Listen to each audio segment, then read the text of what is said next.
उसके अगले लैंड करने पे क्या हुआ, अगले दिन क्या हुआ, उसके अगले दिन क्या हुआ, और जब तक उन्होंने टेक ऑफ किया है तब तक क्या कुछ होता रहा है, एवरी माइन्यूट डिटेल। अभी आपको पैचेस के अंदर जो है वो चीजें जरूर मिल रही हैं, या फिर 164 के बयान जो उन लड़कियों ने रिकॉर्ड करवाए हैं, कुछ उससे डिटेल जो है वो सामने आ रही हैं। लेकिन मैं आपको एक से एक माइन्यूट डिटेल, यहां तक के गाड़ियों के नंबर, कौन कौन इसके अंदर इन्वॉल्व था, उनके नाम क्या हैं, बॉस का नाम क्या है। लोग बॉस बॉस तो बहुत कर रहे हैं, बॉस एक्चुअली है कौन, उसका नाम क्या है, बॉस की हालत के क्या है, और बॉस की टांगे किस तरह टूटी हैं, ये भी मैं आपको बताने जा रहा हूं अभी थोड़ी देर में। ये भी मैं आपको बताने जा रहा हूं कि उसके साथ क्या हुआ है, और उसके बाद इस सारे मामले में जाते जाते उन लड़कियों ने क्या किया है, पाकिस्तान से जाते जाते उन लड़कियों ने क्या क्या किया है। जो मुख्तलिफ एम्बेसीज हैं, बहुत से लोग जो हैं वो ये बात कर रहे हैं कि जनाब इसके अंदर 2 ममालिक से ताल्लुक रखने वाली ये लड़कियां हैं। एक्चुअली इस सारी चीज के अंदर जो है वो 3 मुख्तलिफ ममालिक जो है वो इन्वॉल्व हैं।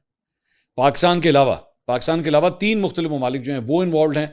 तो ये सारी डिटेल्स जो है मैं अभी थोड़ी देर में अब आपके साथ शेयर करने जा रहा हूं। चैनल को जरूर सब्सक्राइब कीजिए अगर आपने अभी तक सब्सक्राइब नहीं किया हुआ, ताकि आपको आइंदा भी हमारे पास जब कोई अपडेट्स आएंगी, क्योंकि इन्फॉर्मेशन आएगी, वो भी हम आपके साथ जो है वो शेयर कर सकें। अब मैं जो डेट्स मैं आपको बता रहा हूं एक एक करके, ये बहुत जरूरी हैं। इन डेट्स के ऊपर कॉन्सेंट्रेट कीजिएगा ताकि आप स्टोरी लाइन जो है ना उसको शुरू से अंडरस्टैंड कर सकें कि डेवलपमेंट जो है वो कहां से शुरू होती है।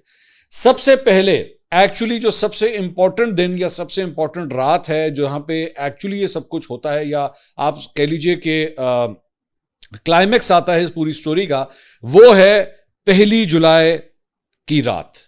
1 जुलाई की रात को एक्चुअली सब कुछ होता है। लेकिन जो इन लड़कियों की लैंडिंग है पाकिस्तान के अंदर, वो 1 जुलाई को नहीं है, वो एक्चुअली 26 जून को पाकिस्तान में लैंड करती हैं। 26 जून से मैं स्टार्ट करूंगा, लेकिन उससे पहले 1 जुलाई को एक्चुअली पाकिस्तान के अंदर इस खबर के बारे में पता किस तरह लगता है, वहां से स्टार्ट करते हैं। उसके बाद मैं 26 जून के ऊपर मैं जाऊंगा। सो 1 जुलाई को शाम 6:50 के ऊपर 15 के ऊपर एक कॉल आती है। ये कॉल इंटरनेशनल कॉल होती है, और ये कॉल आती है स्पेन से। कॉल करने वाला जो है उसका नाम है कार्लो। कार्लो जो है वो बेसिकली, जो स्टेफनी है एक लड़की, ये उसका फादर है। ठीक है, उसका नाम है कार्लो, स्टेफनी का फादर। ये कॉल करता है वहां से स्पेन से, और 15 के ऊपर कॉल करके, क्योंकि 15 का एक यूएन नंबर भी है, आप उसके ऊपर जो है वो कॉल कर सकते हैं, और कॉल करके कहीं पे भी पूरी दुनिया से भी जो है एक्चुअली आप वो कंप्लेंट जो है वो लॉन्च कर सकते हैं। तो कार्लो जो है उसका फादर जो है वो कॉल करता है, और वो कॉल करके ये कहता है कि जी मेरी बेटी जो है वो, मैं स्पेन से बात कर रहा हूँ, मेरी बेटी जो है वो इस वक्त पाकिस्तान आई हुई है, और वो पहली दफ़ा, वो सबसे पहले एक्चुअली नाम लेता है अहमद रजा डार का, कि अहमद रजा डार के कहने के ऊपर, उसकी इन्विटेशन के ऊपर जो है वो उससे मिलने के लिए मेरी बेटी वहां पे गई हुई है, और उसके साथ एक और लड़की भी वहां पे मौजूद है। अच्छा, इस दौरान वो सिर्फ ये नहीं बताता, बल्कि वो ये भी कहता है कि उनको, वो इस्लामाबाद में उन्होंने लैंड किया है इन लड़कियों ने, और उनको रिसीव करने के लिए अहमद रजा डार जो है वो इस्लामाबाद के एयरपोर्ट पे गया है उनको रिसीव करने के लिए।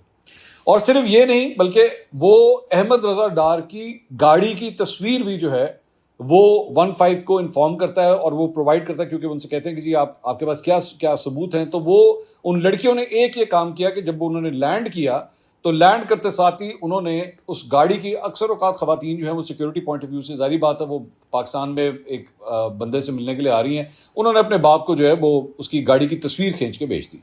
अब ये जो गाड़ी थी, जो अहमद रजा डार की गाड़ी थी, ये थी जनाब हुंडई सेंटा फे, सफ़ेद रंग की हुंडई सेंटा फे। गाड़ी का नंबर मेरे पास पूरा है, लेकिन मैं सिर्फ आखिरी 3 डिजिट जो है उसके दे देता हूं, वो है 324। और ये गाड़ी जो है वो अहमद रजा डार के अपने नाम थी, और इस गाड़ी की तस्वीर जो है वो लड़कियां अपने बाप को भेजती हैं कि जी ये गाड़ी जो है वो हमें लेने के लिए आई हुई है। तो वो जो है अपने फादर को जो है वो इन्फॉर्म कर देती हैं। उसके बाद इन लड़कियों की रिहाइश का इंतजाम जो है वो मैरियट होटल इस्लामाबाद में किया जाता है। ये बात मैं सबसे पहले अपने व्लॉग में, मैं आपको, जब मैंने सबसे पहला व्लॉग किया था तो मैंने आपको उसमें बताया था कि ये लड़कियां जो है मैरियट में ठहरती हैं। तो मैरियट में 26 जून को जब ये लैंड करती हैं वहां पे, तो उनके लिए मैरियट के अंदर जो है इन लड़कियों की रिहाइश का इंतजाम किया जाता है। इन लड़कियों को इस्लामाबाद क्यों बुलाया गया, ये मैं अभी बाद में डिटेल्स मैं उसमें बताऊंगा। अभी सिर्फ मैं आपको हर दिन क्या होता रहा है मैं पहले वो आपको बता दूं। उसके बाद ये जो अहमद रजा डार है, ये